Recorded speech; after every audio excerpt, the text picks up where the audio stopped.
Vous écoutez Samedi de lire avec l'auteur invité d'Amélie Boivin-Enfield. On est maintenant rendu au moment de l'émission. Mon auteur invité de cette semaine, Anne-Marie Duprat, vous présente son coup de cœur littéraire. Et ton coup de cœur littéraire, c'est Marge Prie M de Elizabeth Gilbert. Oui, c'est pas très original, hein?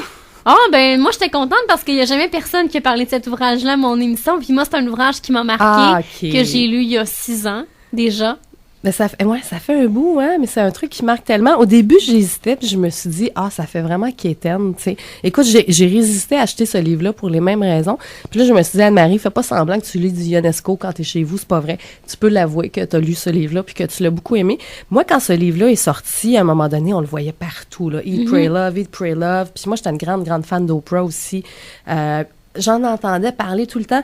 Puis je sais pas pourquoi, j'étais comme tiqué sur non, ça m'intéresse pas. C'était comme si c'était trop peuple pour moi, là. Je me suis dit non, ça doit être si tout le monde aime ça, ça doit être. Moi, c'était le mot prix qui me faisait peur. Ben, il y a ça aussi. Moi, je suis athée. J'étais comme, OK, c'est vraiment un livre spirituel que je vais lire? Ouais, moi, je me suis dit, tu sais, ça vient d'une Américaine, ils sont beaucoup plus dans la religion que nous. Puis à un moment donné, je me suis dit, regarde, I'll give it a try. Je vais le lire. Je vais voir ce que ça donne. Toutes ces millions de personnes-là peuvent pas être dans le champ à ce point-là.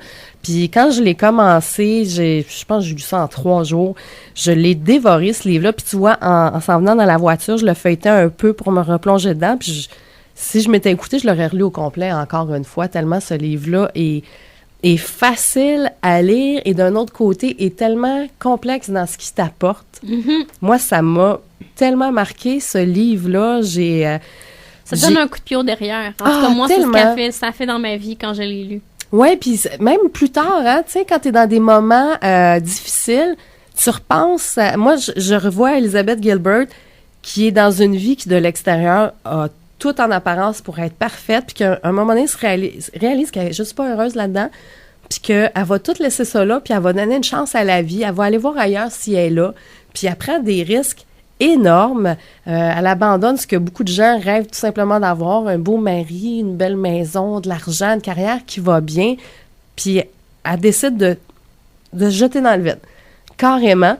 Puis c'est un voyage en 3 parties. Je dis tout le temps, quand tu lis ce livre-là, c'est sûr que là, maintenant, dans ta vie, tu vas aller en Italie, en Inde et à Bali, parce que ce livre-là fait tellement voyager. Mais les réflexions qu'elle a, c'est tellement humble de sa part, c'est tellement...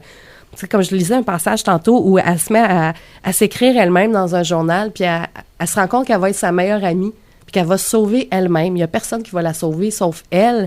Puis c'est tellement un beau travail d'introspection.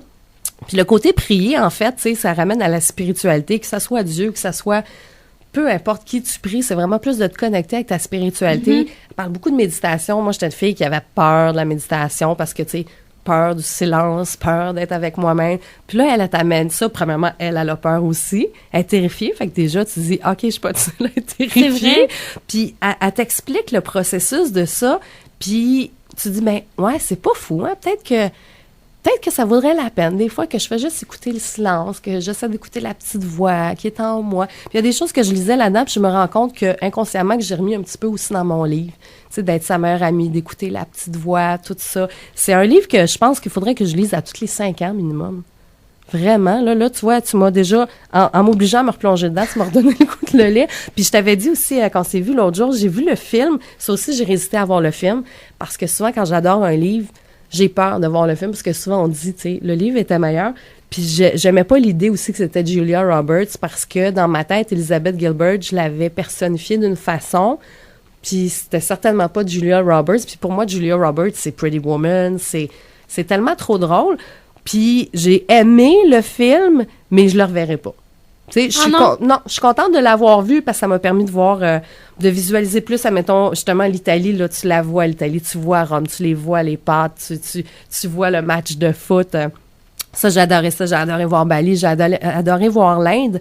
Mais, tu sais, c'est un film de quoi, 2 heures, alors que le livre, c'est un voyage qui te transporte pendant des semaines. Puis, je trouvais qu'elle était trop belle, moi, Julia Roberts, pour être la fille ordinaire qui, tu sais, moi, je m'étais tellement identifiée au personnage.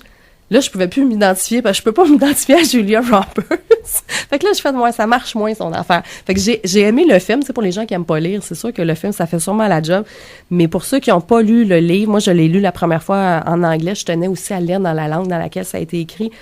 c'est un livre vraiment qui m'a transformée. Vraiment, j'ai compris, là, finalement, pourquoi tout le monde capote dessus. Mais c'est vrai, puis ça fait du bien.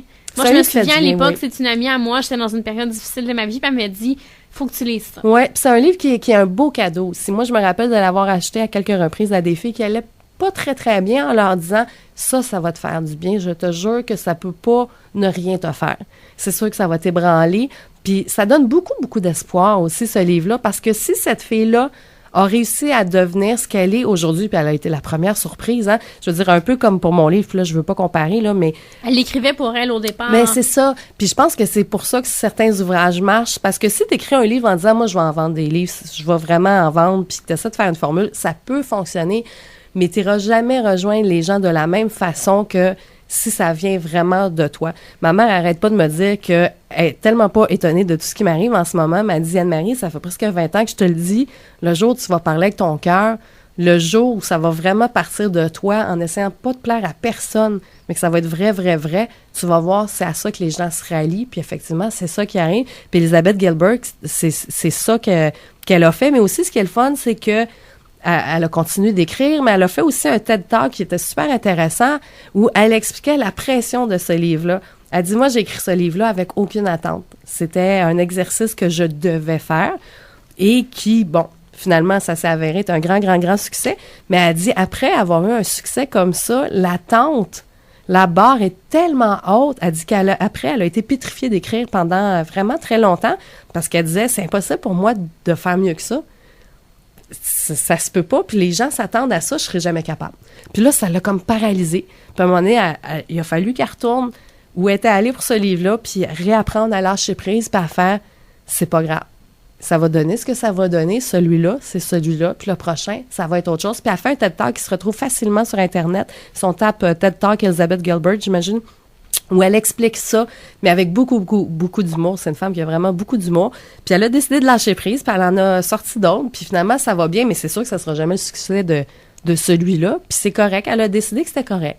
Puis moi, c'est une femme que j'admire là, vraiment, vraiment beaucoup. D'ailleurs, tu me disais que le deuxième livre, je devrais l'aimer. Il faudrait que je me le tape. C'est quoi son nom, le deuxième? C'est Mes alliances. C'est que dans le premier, elle rencontre l'amour de sa vie Oui. et elle dit que jamais elle se remariera. Et finalement, dans la suite, c'est qu'elle est obligée de se remarier. Ah oui! Parce que, à force de se promener de pays en pays avec son amoureux, parce que lui, il n'est pas citoyen américain, ben, il se fait arrêter aux États-Unis quand il vient pour rentrer à la maison. Et finalement, ben, ils lui disent, soit qu'il retourne dans son pays ou vous le mariez pour qu'il devienne citoyen américain. Elle s'est faite piéger par la vie. Ouais. Alors, J'adore c'est ça! magnifique, ouais. Oh, j'adore ça! Ouais, ben là, tu vas me donnes vraiment le goût. beaucoup aimer. Ah Ouais, ouais, hein? c'est beau. C'est beau, c'est beau. Ah, mais je l'aime, cette femme-là, parce qu'elle est simple, elle est honnête. Je sais pas, c'est tellement, tellement un bel exemple de arrêter de poursuivre le rêve de quelqu'un d'autre. Parce que tu te rends compte un jour que c'est pas ton rêve à toi, puisqu'elle a poursuivi l'espèce de rêve américain de la fille qui est à Manhattan puis qui a un walk-in closet plus grand que ma maison à moi, là. Puis de se rendre compte que, ouais, mais c'est peut-être pas mon rêve à moi, ça. Mm-hmm. C'est quoi, moi, mon rêve? Mais pour faire ton rêve à toi, faut que tu te réveilles. Faut que tu te réveilles pour sortir de ce rêve-là. Puis là, il faut que tu te rendormes doucement puis que tu retombes dans ton autre rêve. Puis oui, il y a un processus entre les deux. Mais quand tu décides de le faire, le matin, tu te réveilles puis tu fais « Oh, wow! Ça, c'est mon rêve à moi. » Je l'aime, ma vie. Je l'aime, tu sais. Puis ça prend du temps aussi. C'est que des fois, on veut trop que tout aille vite. C'est la même chose avec les rencontres, hein. On veut donc que les choses aillent vite, mais les bonnes choses, elles prennent plus de temps. C'est plate, mais c'est comme ça. Tu sais, moi, je regarde mes enfants qui sont des enfants extraordinaires. Mais ça a été un long processus. Il a fallu qu'on soit là pour eux, qu'on les éduque, qu'on les épaule, qu'on les flatte, qu'on les console. Ça a pris du temps, tout ça, puis c'est un travail qui finit jamais, tu sais.